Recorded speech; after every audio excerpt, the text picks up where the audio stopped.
Hello friends, લીંબુને આખું વરસ store કરવાની સાચી રીત બતાવું છું.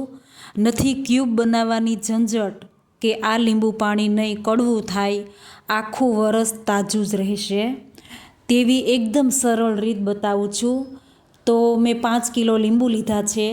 એને આવી રીતે ફાડા કરી લેવાના છે અને ગરણી મૂકી અને લીંબુ પાણી કાઢી લેવાનું છે. એટલું યાદ રાખવાનું છે કે લીંબુ તાજા જ લેવાના છે. આ રીતના થોડા વાસી કે ખરાબ લીંબુ હોય ને તો એ નથી લેવાના.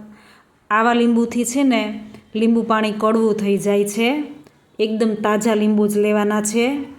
અને એ પણ વાતનું ધ્યાન રાખવાનું કે લીંબુને વધારે નહીં નીચોવવાનું, નહીંતર જે છાલની કડવાશ હોય ને એ લીંબુ પાણીમાં ભળી જાય છે.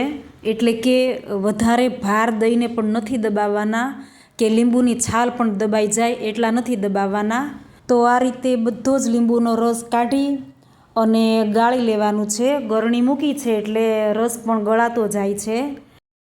લીંબુ છે એક જાતનું પ્રિઝર્વેટિવ જ છે, પણ તો પણ એમાં પ્રિઝર્વેટિવ માટે 1 ચમચી મીઠું નાખવાનું છે અને 3 થી 4 ચમચી જેટલું પાણી.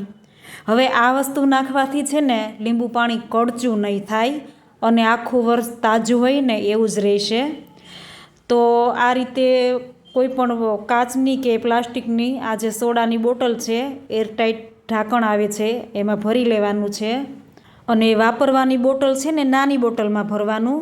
એટલે સ્ટોર કરવા માટેની આ જે મોટી બોટલ હોય ને એ વારા ઘડીએ ખોલ બંધ ન થાય, એટલે બગડે નહીં. જ્યારે નાની બોટલમાં ખલાસ થઈ જાય ત્યારે મોટી બોટલમાંથી કાઢી લેવાનું પાણી. હવે આ લીંબુ પાણીની બોટલને ફ્રીઝમાં જ મૂકવાનું છે, ફ્રીઝરમાં મૂકવાની જરૂર નથી. આખું વરસ એકદમ તાજું આ લીંબુ પાણી રહેવાનું છે. તો તમારા મિત્રોમાં શેર કરી દેજો, બધા માટે ખૂબ જ ઉપયોગી છે. વિડીયોને લાઈક કરી ચેનલને સબસ્ક્રાઈબ જરૂર કરજો.